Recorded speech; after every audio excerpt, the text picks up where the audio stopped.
Today our topic is rotational kinetic energy. Again kinetic energy के बारे में आपने पढ़ रखा है कि काइनेटिक एनर्जी होती है ड्यू टू मोशन। अगर कोई ऑब्जेक्ट मोशन कर रहा है तो उसके पास जो एनर्जी होगी वो काइनेटिक एनर्जी होगी, जिसका रिलेशन हमने ये पढ़ रखा है mv²।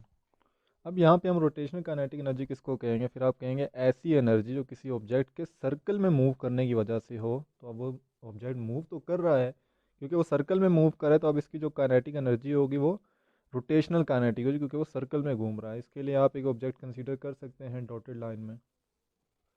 यहाँ पे आप कह देंगे ये आर से, ये मैस एम है जो जुड़ा हुआ है और ये इस डायरेक्शन में मूव कर रहा है। अभी जो इसकी मोशन हो रही है, अब ये मोशन काइनेटिक एनर्जी लाएगी, क्योंकि ये मोशन सर्कल में हो रही है तो ये रोटेशनल काइनेटिक एनर्जी प्रोड्यूस करेगी। तो उसकी डेफिनेशन आप लिख सकते हैं, the energy of an object due to its rotation about an axis is called rotational kinetic energy. यानी किसी भी kinetic energy, rotational kinetic energy को हम डिस्क्राइब करेंगे कि ऐसी एनर्जी जो किसी ऑब्जेक्ट के रोटेशन की वजह से हो अपने एक्सिस के आगे पीछे, या स्पिनिंग भी कह सकते हैं। स्पिन में भी यही होता है कि ऑब्जेक्ट सेंटर से फिक्स होता है और अपने एक्सिस के आगे पीछे घूम रहा होता है, तो वो भी रोटेशनल काइनेटिक एनर्जी ही होगी। अब काइनेटिक एनर्जी को समझने के लिए हमने ये सर्कल कंसीडर कर लिया।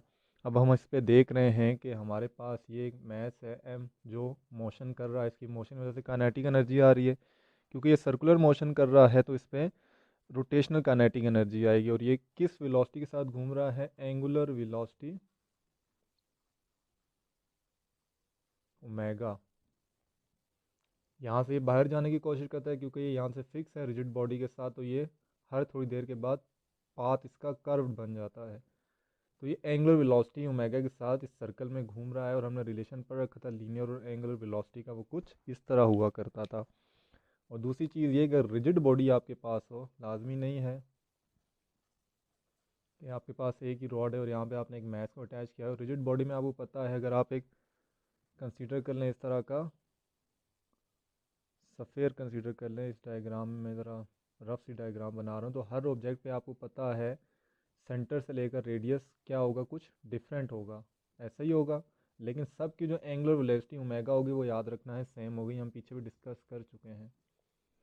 यहाँ पे रेडियस में चेंज आएगा, रेडियस किसी का ज़्यादा होगा किसी का कम होगा। जहाँ पे आप रिजिड बॉडी ले रहे हैं तो वहाँ पे टोटल काइनेटिक एनर्जी फिर आपको निकालनी पड़ेगी instant of single kinetic energy. तो टोटल काइनेटिक एनर्जी के लिए आप सारी जो आपकी काइनेटिक एनर्जीज होंगी उनको आपको सम अप करना पड़ेगा, सिंपल। तो पहले हम यहाँ पे देख लेते हैं कि लीनियर और एंगुलर वेलोसिटी का रिलेशन कुछ ये है। तो काइनेटिक एनर्जी 1/2 mv² होती है, ये लीनियर वेलोसिटी है। तो इसमें जब आप ये रिलेशन पुट करेंगे रोटेशनल के लिए तो आपके पास फॉर्मूला कुछ ये जनरेट हो जाएगा काइनेटिक एनर्जी का। होप सो यहाँ तक आपको बात समझ आ गई होगी। अब हम कह रहे हैं कि रिजिड बॉडी है, तो रिजिड बॉडी को अगर हम कंसीडर करेंगे तो हमें काइनेटिक एनर्जी हर मैस के लिए निकालनी पड़ेगी। हर मैस जिस पॉइंट पर है, जैसे यहाँ पर हमने डॉट लगा रखे हैं, किसी का रेडियस सेंटर से ज़्यादा होगा, किसी का कम होगा, किसी का उससे ज़्यादा होगा। तो इसमें आप हर के लिए कहेंगे कि काइनेटिक एनर्जी 1/2 m1 r1 का स्क्वायर ओमेगा 1 का square. Kinetic energy 2 = 1/2 m2 r2 का स्क्वायर ओमेगा 2 का स्क्वायर। इसी तरह dot dot dot so on आप लिख देंगे। सो ऑन मतलब एन तक जितनी भी काइनेटिक एनर्जी या जितने भी आपके पास मैस हैं, पीसीज हैं मैस के। यहाँ तक आपको बात समझ आ गई होगी। अब मैंने ऊपर आपको एक बात बताई कि सबकी एंगुलर वेलोसिटी जो ओमेगा है वो बेसिकली क्या है? सेम है। एंगुलर वेलोसिटी में कोई चेंज नहीं है, सारे सेम एंगुलर वेलोसिटी के साथ घूम रहे हैं। तो जब हम टोटल काइनेटिक एनर्जी निकालने चाहेंगे तो हम यहाँ लिखेंगे काइनेटिक एनर्जी टोटल = 1/2 m1v1 का स्क्वायर, सॉरी m1r1 का स्क्वायर ओमेगा 1 का स्क्वायर प्लस 1/2 m2r2 का स्क्वायर ओमेगा 2 का स्क्वायर एंड सो ऑन। और यहाँ पे हम कह चुके हैं कि ओमेगा जो है एंगुलर वेलोसिटी सब जो हमने मैसेज लिए हैं उनकी सेम है। तो इस केस में फिर आप ये कह लेंगे कि जो ओमेगा है वो बेसिकली =ओमेगा 1 =ओमेगा 2 है =ओमेगा n है। मतलब सबका ओमेगा की जो वैल्यू है वो सेम है। तो जो टोटल काइनेटिक एनर्जी हमारे पास बचेगी उसमें हम 1/2 को एक तो कॉमन ले लेंगे, ये भी कॉमन है सब में, m1 r1 का स्क्वायर प्लस r2 का square m2 dot dot dot और ओमेगा का ओमेगा को आप क्या ले लेंगे, बाहर कंसीडर कर लेंगे। यहाँ पे ये चीज़ जो थी, अब हमें पता है जो M1R1 होता है ये बेसिकली किसके बराबर होता है, आई के। और आई क्या था हमारे पास, मोमेंट ऑफ इनर्शिया। क्योंकि मोमेंट ऑफ इनर्शिया का रिलेशन ये था मैस एंड रेडियस का स्क्वायर, यानी इस सारी टर्म को हम आई के इक्वल ले सकते हैं। तो टोटल काइनेटिक एनर्जी का जो रिलेशन हमारे पास बनेगा वो 1/2 I इंटू ओमेगा स्क्वायर बनेगा। ये हमारे पास टोटल रोटेशनल काइनेटिक एनर्जी आ जाएगी जब आपका ऑब्जेक्ट लाइन में मूव करने के बजाय सर्कल में मूव कर रहा होगा। अब आपने याद रखना है ये जो काइनेटिक एनर्जी होती है प्रैक्टिकली यूज़ कहाँ होती है, फ्लाई व्हील्स में यूज़ होती है। फ्लाई व्हील्स कुछ इस तरह के होते हैं कि फर्स्ट कर लें, यहाँ पे आपके पास एक गाड़ी में समझ लें ये व्हील लगा हुआ है, आप ब्रेक दबाते हैं और एक किस्म से ये व्हील जो दोनों हैं घूम के एक दूसरे के करीब आ जाते हैं, तो आपको पता है आपकी गाड़ी क्या हो जाएगी, रुक जाएगी। मीन्स ये जो आपकी काइनेटिक एनर्जी है practically rotational kinetic energy fly wheels में यूज़ होती है। फ्लाई व्हील जो होते हैं वो इंजन का एक बहुत ही अहम हिस्सा होते हैं। मीन्स इंजन में भी ये चीज़ें यूज़ होती हैं जो पावर को स्टॉक कर देते हैं पिस्टन के साथ। मीन जैसे आपने इसकी एग्जांपल आपको दी जा सकती है, पास्कल लॉ से भी दी जा सकती है कि वहाँ पे आप पिस्टन को प्रेस किया करते थे तो स्मॉल एरिया से लार्ज एरिया की तरफ आप पावर को या एनर्जी को ट्रांसफ़र कर दिया करते थे। तो यहाँ भी आप कह सकते हैं ये फ्लाई व्हील बेसिकली होते हैं जो क्या करते हैं, रोटेट करके पावर को स्टॉक कर देते हैं। मीन्स पिस्टन के साथ, मतलब इनको अगर ये जुड़ जाएँ, हम ब्रेक को प्रेस करें और ये दोनों घूम के जुड़ जाएँ तो आपका टायर रुक जाएगा। आप ये भी एग्जांपल ले सकते हैं। तो फ्लाई व्हील्स में इनकी एक प्रैक्टिकल एग्जांपल है। इसके अलावा आपने रोटेशन एनर्जी निकालनी है जो हमने लास्ट प्रीवियस टॉपिक में पढ़ी थी, दो तीन चीज़ें, डिस्क पढ़ी थी और हूप पढ़ी थी। आपको याद रखना है कि जो हूप थी वो बेसिकली मैंने क्या कहा था, एक सर्कल होगा बीच में बिल्कुल खाली, जबकि आपकी जो डिस्क थी वो आपके पास इस तरह होती है जो अंदर से क्या होती है, फिल होती है सही से। इस तरह हमने उस चीज़ को देखा था। तो इनमें रोटेशनल काइनेटिक एनर्जी हमने निकालनी है डिस्क एंड हूप की। डिस्क और हूप की हमने रोटेशनल काइनेटिक एनर्जी अगर निकालनी है और हम कंसीडर करेंगे एक इस तरह का इंक्लाइंड प्लेन जिसके ऊपर ये हूप और डिस्क दोनों पड़े हुए हैं, इसको हम यहाँ से अगर छोड़ें तो हमें पता है इस पॉइंट पे हूप और डिस्क के पास पोटेंशियल एनर्जी है। जब यहाँ से हम इसे छोड़ेंगे तो ये नीचे की तरफ आके गिरेगा, यहाँ पे जब पहुँचेगा तो पोटेंशियल एनर्जी सारी किस में कन्वर्ट हो जाएगी, यहाँ से नीचे आते हुए काइनेटिक एनर्जी में, और नीचे आगे टकराएगा तो साउंड एनर्जी और हीट एटसेट्रा वही सारा। मीन्स हाइट पे पोटेंशियल एनर्जी है, जब छोड़ेंगे पोटेंशियल एनर्जी डिक्रीज़ करेगी और कन्वर्ट होती जाएगी काइनेटिक एनर्जी में। अब हमने देखना है कि रोटेशनल काइनेटिक एनर्जी हूप और डिस्क की यहाँ से यहाँ तक क्या होगी। अब यहाँ से यहाँ तक हूप और डिस्क आपकी दो तरह की मोशन करेंगे, एक तो रोटेशनल मोशन करेंगे, दूसरी ट्रांसलेशनल मोशन करेंगे। ट्रांसलेशन मोशन कौन सी होती थी, अलॉन्ग द लाइन। जाहिर सी बात है इस पूरी लाइन पे यहाँ से यहाँ तक ही आएंगे तो दो तरह की मोशन होगी। इसको नेक्स्ट पेज पे कर लेते हैं। यहाँ पे आप लिख लें फॉर डिस्क, यहाँ लिख लें फॉर हूप। अब जो हाई पॉइंट पे जो यहाँ पे पॉइंट है, जब यहाँ पे आपका हूप और डिस्क रखे हुए हैं, इसके पास जो पोटेंशियल एनर्जी है वो दो चीज़ों का सम है, एक काइनेटिक एनर्जी रोटेशनल का और प्लस एक काइनेटिक एनर्जी ट्रांसलेशन का। क्योंकि जाहिर सी बात है जब ये आपका यहाँ से मूव करके नीचे की तरफ आएगा तो ये पोटेंशियल एनर्जी कन्वर्ट हो जाएगी काइनेटिक एनर्जी में, और काइनेटिक एनर्जी दो तरह की आएंगी, एक तो आपके हूप और डिस्क सर्कल मोशन करेंगे, एक लीनियर मोशन सीधी करेंगे ऊपर से नीचे आते हुए। अब अगर हम काइनेटिक एनर्जी रोटेशनल निकालें तो उसका अभी भी हमने रिलेशन निकाला है 1/2 I ओमेगा का स्क्वायर। आई क्या है, मूवमेंट ऑफ इनर्शिया, और डिस्क के लिए मूवमेंट ऑफ इनर्शिया हमने क्या पढ़ा था लास्ट लेक्चर में, जो डायग्राम थी उस पर हमने फाइंड आउट करके लिखा हुआ था 1/2 MR²। तो यहाँ काइनेटिक एनर्जी रोटेशनल में जब मैं पुट करूँगा 1/2 के साथ 1/2 MR² ओमेगा स्क्वायर, इसका आई की जगह मैंने ये पूरी चीज़ यहाँ पे लिख दी है। तो यहाँ पे ये चीज़ क्या हो जाएगी 1/4 MR² ओमेगा स्क्वायर आपके पास आ जाएगा। और फर्दर अगर आप देखें तो मैं यहाँ पे लिख सकता हूँ, मुझे पता भी है कि V बराबर होता है R एंड ओमेगा के। अब R ओमेगा के ऊपर स्क्वायर है तो V भी किसके बराबर हो जाएगा, स्क्वायर के। मीन्स मैं यहाँ पे लिख सकता हूँ 1/4 mv², ये काइनेटिक एनर्जी रोटेशनल मेरे पास डिस्क की आ गई। अब मैंने बताया था कि पोटेंशियल एनर्जी दो चीज़ों का यहाँ पे सम है, रोटेशनल और ट्रांसलेशन का। तो यहाँ पे अब हम लिख सकते हैं potential energy is equal to kinetic energy rotational plus kinetic energy translation. Potential energy हमें पता है mgh के बराबर होती है। काइनेटिक एनर्जी रोटेशनल का रिलेशन मेरे पास निकला 1/4 mv² plus kinetic energy translation का रिलेशन वही सिंपल होगा 1/2 mv²। सिंपल, यहाँ पे कुछ भी नहीं करना है, एक एलसीएम लेना है। 2 को मैं यहाँ मल्टीप्लाई 4 को यहाँ करा दूँ तो 2mv² प्लस 4mv² और नीचे 4 2 ज़ा 8 हो जाएगा। यहाँ पे ये चीज़ आ गई। अब ऊपर इन दोनों को मैं प्लस कर सकता हूँ तो ये 6mv² ओवर 8 हो जाएगा। अब यहाँ 2 के टेबल से ये दोनों देखें कट रहे हैं, यहाँ पे आ जाएगा 2 3 ज़ा और 2 4 ज़ा 8 होता है हमारे पास। तो फर्दर यहाँ पे मैं क्या लिख सकता हूँ, फर्दर यहाँ पे मैं लिख सकता हूँ कि 3mv² ओवर 4 और ये mgh यहाँ पे मौजूद था। अब देखें दोनों तरफ क्या चीज़ कट सकती है, यहाँ पर भी लिख दें mgh, m से कट सकता है। 4 यहाँ डिवाइड हो रहा है, 4 यहाँ पे डिवाइड हो रहा है, इक्वल की दूसरी तरफ जाएगा तो 4gh3 मल्टीप्लाई और इधर आएगा डिवाइड हो जाएगा ये v²।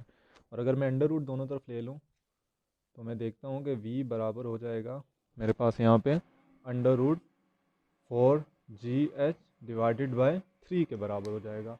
ये चीज़ आ जाएगी मेरे पास यहाँ पे। ये चीज़ जब मैं सॉल्व आउट कर रहा हूँ,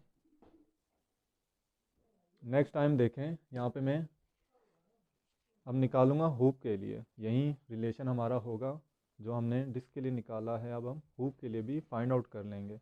हुप के लिए भी उसी तरह आपकी जो पोटेंशियल एनर्जी होगी वो बराबर होगी kinetic energy rotational plus kinetic energy translation के लिए। यहाँ पे एक लाइन ड्रॉ करें ताकि आपको दोनों डेरिवेशन समझ आ जाए। यहाँ पे जो काइनेटिक एनर्जी आपकी रोटेशनल होगी वो किसके बराबर होगी, 1/2 आई इंटू ओमेगा स्क्वायर के। मोमेंट ऑफ इनर्शिया क्या होगा हुप के लिए जो हमने निकाल रखा था वो था mr²। अब इस आई को यहाँ पे हमने पुट कर देना है। Kinetic energy rotational is equal to 1/2 mr² और यहाँ पे आ जाएगा ओमेगा। इसको मैं सॉल्व करूँ तो 1/2 mr² ओमेगा। इसी तरह मेरे पास ये चीज़ आ जाती है और यहाँ पे देखें ओमेगा का पावर 2 है। अगेन मैं वही चीज़ यहाँ लिख दूंगा कि v बराबर होता है r एंड ओमेगा के। इसको मैं यहाँ पे जब पुट करूँगा तो kinetic energy rotational is equal to 1/2 mv का स्क्वायर आ जाएगा। ये चीज़ मेरे पास आ गई। अब काइनेटिक एनर्जी जो ट्रांसलेटर है, ट्रांसलेटरी मोशन है, ट्रांसलेशन, वो बेसिकली इक्वल होती है ये TRA है 1/2 mv² के। अब पोटेंशियल एनर्जी में इसे पुट करूँ तो potential energy is equal to kinetic energy plus kinetic energy rotational, दोनों का सम है। तो ट्रांसलेटरी मोशन 1/2 mv² आया है और रोटेशनल मोशन 1/2 mv² ही यहाँ पे हमारे पास रोटेशनल का भी यही आया है और ट्रांसलेटरी मोशन का भी हमारे पास यही सम निकला है। डिनोमिनेटर दोनों का सेम है तो मैं सीधा इस तरह लिख दूंगा, दोनों के नीचे 2 आ जाएगा। आगे चलें, ऊपर 2 mv², नीचे भी 2 2 2 से कट गया। तो पोटेंशियल एनर्जी यहाँ पे मेरे पास क्या आई, यहाँ पे मेरे पास पोटेंशियल एनर्जी आती है mv²। और पोटेंशियल एनर्जी बराबर होती है mgh के, वो बराबर है mv² के। m से कट जाएगा, v² is equal to gh and v is equal to √gh। ये हमारे पास आंसर आ जाएंगे हुप और डिस्क के लिए। यहाँ से देखें हमें पता क्या चल रहा है, यहाँ पे v की वैल्यू देखें कौन सी बड़ी है, ये वाली या ये वाली। यहाँ पे हमें साफ चीज़ें पता चल रही हैं कि जब ये दोनों हुप और डिस्क जो हैं नीचे पहुँचेंगे इंक्लाइंड प्लेन से गुजरते हुए तो हमें पता चल रहा है कि वेलोसिटी किसकी ग्रेटर है। यहाँ पे देखें आपको नज़र आ जाना चाहिए वेलोसिटी ग्रेटर किसकी है, डिस्क की जो वेलोसिटी है बेसिकली वो ग्रेटर है किसके, हुप के। यही चीज़ हमें पता चल रही है। क्योंकि डिस्क क्या था आपकी, एक सॉलिड थी और हुप क्या था, थोड़ी सी लाइट थी, वो अंदर से खाली थी, डिस्क जो थी अंदर से भरी हुई थी। ये आपका टॉपिक था rotational kinetic energy. Hope so आपको समझ आ गई होंगी इसकी डेरिवेशन भी और थ्योरी भी। कोई क्वेश्चन हो तो आपने लाजमी पूछ लेना है।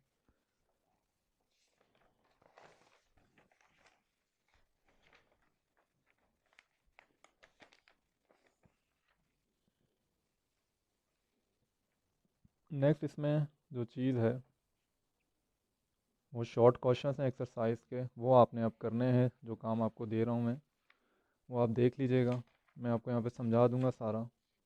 लास्ट टाइम भी हमने कुछ किए थे, अब जो बचे हैं वो कर लेते हैं। जैसे आपका ये एक शॉर्ट क्वेश्चन है 5.9 एक्सरसाइज का क्वेश्चन है, याद रखिएगा। When mud fills off the tire of a moving bicycle, in what direction does it fly? Explain।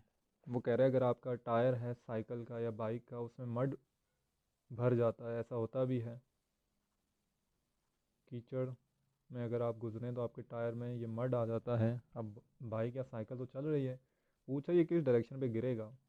फर्ज करें एंटी क्लॉकवाइज आपका टायर चल रहा है, तो आपको पता है जो ये कीचड़ इसके ऊपर लगा हुआ है वो फिक्स नहीं हो गया टायर के साथ। अगर उसे सेंटर से हम बांध देते फिर तो उसे मजबूरन कर्व पाथ में घूमना पड़ता, लेकिन ये फिक्स नहीं है। जैसे ही टायर इस पोजीशन पे पहुंचेगा कीचड़ इस तरफ गिर जाएगा, मतलब उसकी जो मोशन होगी वो क्या होगी, ट्रांसलेटरी मोशन होगी। जैसे आप ऑब्जेक्ट को सर्कल में घुमाते थे तो देखते थे वो बाहर जाने की कोशिश करता था, लेकिन रॉक उसे वापस अंदर ले आती थी। तो यहाँ भी हमें यही चीज़ पता चली कि मड की डायरेक्शन होगी ट्रांसलेटरी होगी। इसके बाद है 5.10। 5 और 10 पे है, a disc and a hoop start moving show drawn down from the top of the inclined plane. जो भी हमने टॉपिक किया उसी से रिलेटेड कि अगर इंक्लाइंड प्लेन से हुप और डिस्क आपकी नीचे जाना शुरू करे तो इनकी आपने वेलोसिटी बतानी है, और ये बताना है कौन सी जो आपकी क्वांटिटी है वो जल्दी नीचे पहुंचेगी। अभी अभी हमने रिलेशन निकाला है, वी डिस्क का क्या निकाला है, डिस्क की वेलोसिटी हमने निकाली थी √4 GH/3। हुप की क्या निकाली थी, √GH। तो जाहिर सी बात है ये ग्रेटर वेलोसिटी थी, ये लेस थी, तो जाहिर सी बात है इसकी वेलोसिटी ज़्यादा होगी, इसकी कम होगी, ये जल्दी पहुंचेगा, ये लेट पहुंचेगा नीचे। यानी वी डिस्क ग्रेटर होगा आपका वी हुप से। इसको आपने एक्सप्लेन करके लिख देना है अपनी वर्डिंग में। चीज़ एक ही है जो समझा रहा हूँ आपको मैं यहाँ पे। नेक्स्ट देखें, यहीं पे ही है 5.11।